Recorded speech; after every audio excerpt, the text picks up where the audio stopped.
Saudara-saudariku semua umat yang dikasihi Tuhan, berkah dalam. Hari ini saya Romo Yakubus Winarto PR dari Paroki Sahabat Gereja Salam akan menyampaikan program Imam Mengajar Kevikepan Kedu dengan judul Ekaristi dalam Tata Keselamatan, Tanda-tanda Roti dan Anggur. Program atau renungan ini akan saya awali dengan sebuah tembang. Ekaristi yasan dalam Gusti, roti anggur ing altar tumoto, iku kang dadi sranane.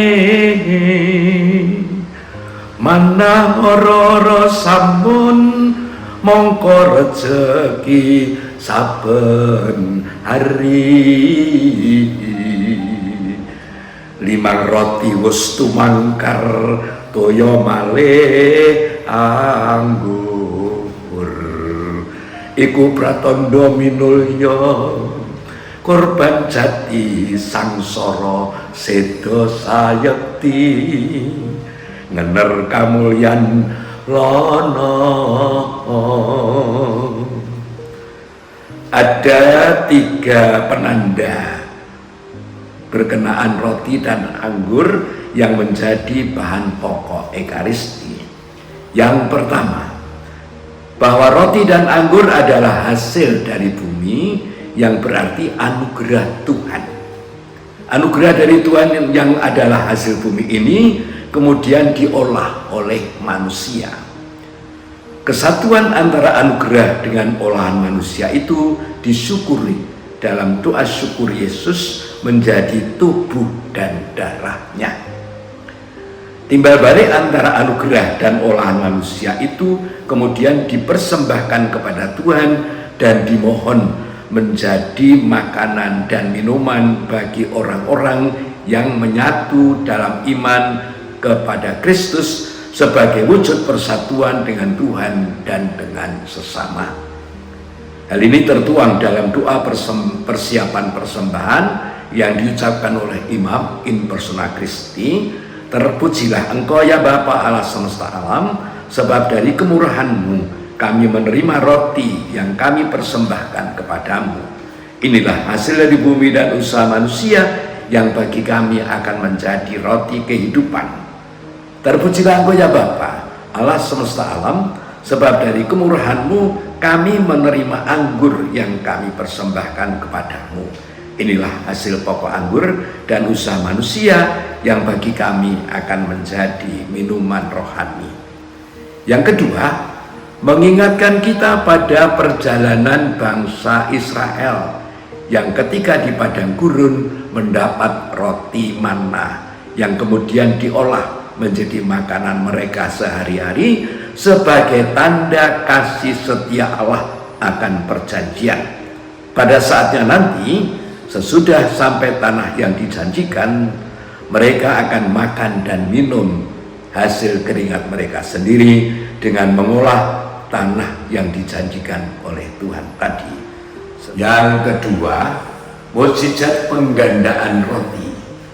Yesus bersyukur kepada Bapa, kemudian memecah-mecahnya, lalu memberikannya kepada para murid agar dibagi untuk banyak orang. Di kana Yesus merubah air menjadi anggur yang baru yang diminum oleh umat yang jago manten saat itu.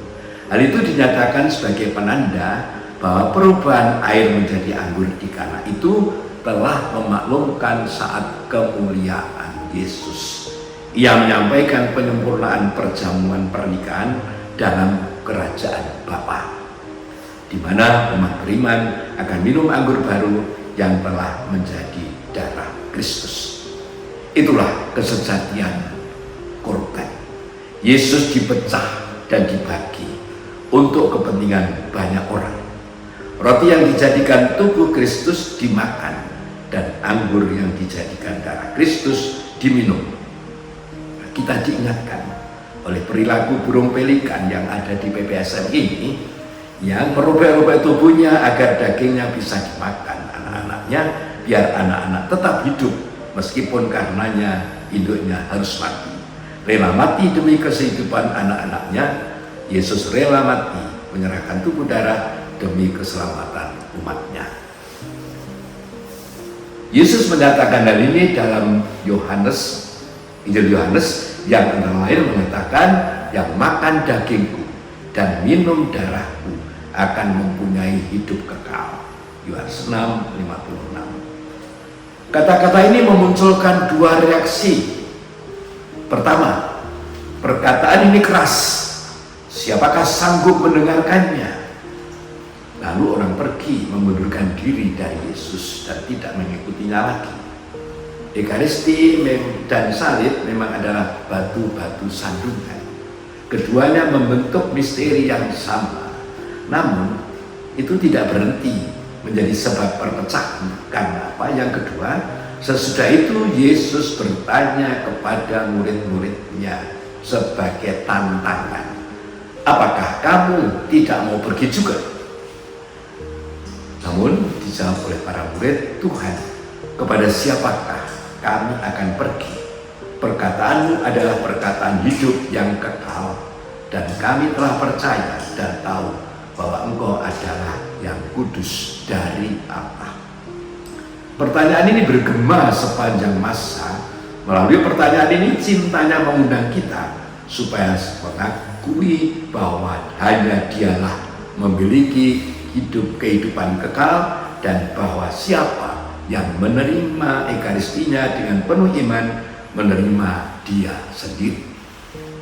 Dengan demikian sakramen Ekaristi benar-benar sesuai dengan rencana penyelamatan ilahi.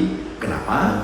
Ekaristi sudah diperalamankan dalam Perjanjian Lama, terutama dalam perjamuan Paskah yang dirayakan setiap tahun oleh orang-orang Yahudi dengan roti tak beragi untuk mengenang kepergian atau pembebasan mereka dari Mesir yang harus terburu-buru tetapi membebaskan. Yesus mengisahkan hal ini dalam pengajarannya, dan Dia menetapkannya ketika merayakan perjamuan malam terakhir dengan para rasulnya dalam perjamuan Paskah. Gereja yang setia kepada Allahnya, perbuatlah ini sebagai peringatan akan daku, selalu merayakan Ekaristi khususnya pada hari Minggu, hari kebangkitan Tuhan. Maka, saudara-saudariku terkasih, berdasarkan petunjuk Kristus ini, demi kenangan akan Dia, gereja melanjutkan apa yang telah dilakukannya pada malam sebelum sengsaranya sampai kedatangannya kembali dalam kemuliaan.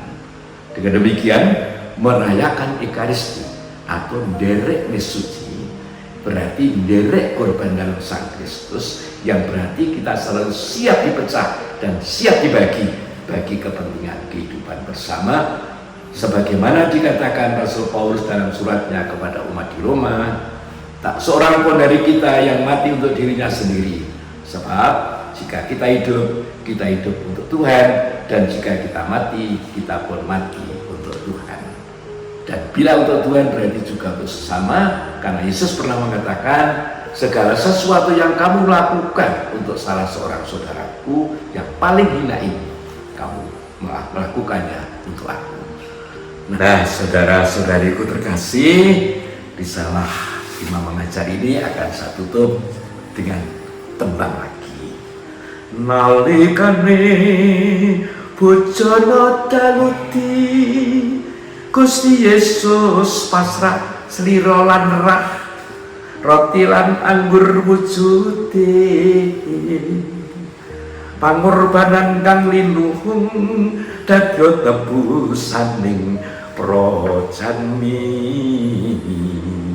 dimen samya tinulat mring umat sadarum,